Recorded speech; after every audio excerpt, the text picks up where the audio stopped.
Gua buang 14 juta sehari, itu habisnya itu Napoleon baru lahir. Tahun 1700-an. Jadi kalau dia buang 14 juta sehari, Gua uangnya buang. dia itu baru habis Ini Napoleon baru lahir. Napoleon baru lahir. Maksudnya gimana? Napoleon Bonaparte ya? Baru lahir. Iya. Ya. Jadi gimana kita kalau cara gua hitungnya buang 14 juta setiap hari ini, mundur tapi ya. Mundur. Ya. Oh, itu kita mundur. habisnya Napoleon baru lahir, tinggal dihitung. Nah, sekarang dengan sebanyak itu, uang yang lu dapat, itu dari mana? Gua di market ya. Gua kan waktu itu gua main di ternak uang, itu gua main di equity. Gua banyak main di saham. Mainnya di Jadi equity. ini banyak yang salah juga. Banyak yang bilang gua sama Raymond Chen itu dulu nyari duit dari jualan kelas ternak uang, sama juga persis kayak gini. Tapi ini Raymond pun bisa ngakuin, kita tuh dapatnya nol dari ternak uang tuh nol. Kan itu kan sebuah perusahaan yang diinvest sama orang kan. Iya. Kita nggak bisa, bahkan gua sama Raymond itu di yang berdarah-berdarah terakhir ya. Itu kita ambil gaji tuh nol. Ini gua bisa ngomong nih. Gua sama Raymond tuh ngambil gaji nol.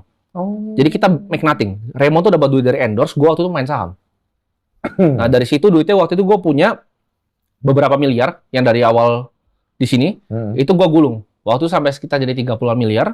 Ketika 30 miliar itu ternak uang gue balikin yang 36 miliar itu uang gue itu gue gandakan di kripto. Di Bitcoin. Yang paling kenceng akhirnya bikin duit lu naik itu dari mana? Oh banyak. Gue jadi di kripto kan ada Bitcoin yang paling besar. Tapi ada banyak apa namanya project-project yang lain. Dan gue juga berinvestasi di perusahaan-perusahaan luar negeri.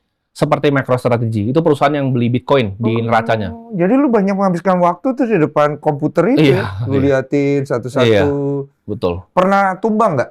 Oh, zaman gua di saham tumbangnya banyak banget. Berapa habis berapa? Gua pernah rugi 30% dari 30-an miliar tuh gua pernah kena drawdown 30% tuh sekali. 30% dari 30 miliaran? Ini terakhiran juga pernah ketika Bitcoin kemarin sempat koreksi ke sekitar 88.000 tuh gua hilang duit lumayan belasan persen, 20%. Itu size-nya besar. Gua hilang ratusan miliar.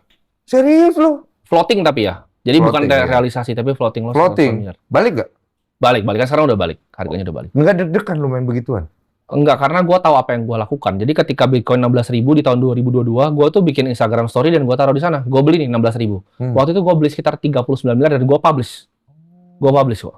Lu tahu apa yang lu lakukan dan lu tahu bagaimana menggorengnya ya? Betul. Dan ini kan semua betul lagi. Transaksi. Bukan gini, bukan goreng. Maksudnya nggak ada yang bisa digoreng dengan Bitcoin ini, karena Bitcoin kan aset kelima di dunia ini. Indonesia ngabisin semua duitnya juga nggak bisa gerakin ini. Ini aset terlalu besar. Ini udah mau balap emas soalnya.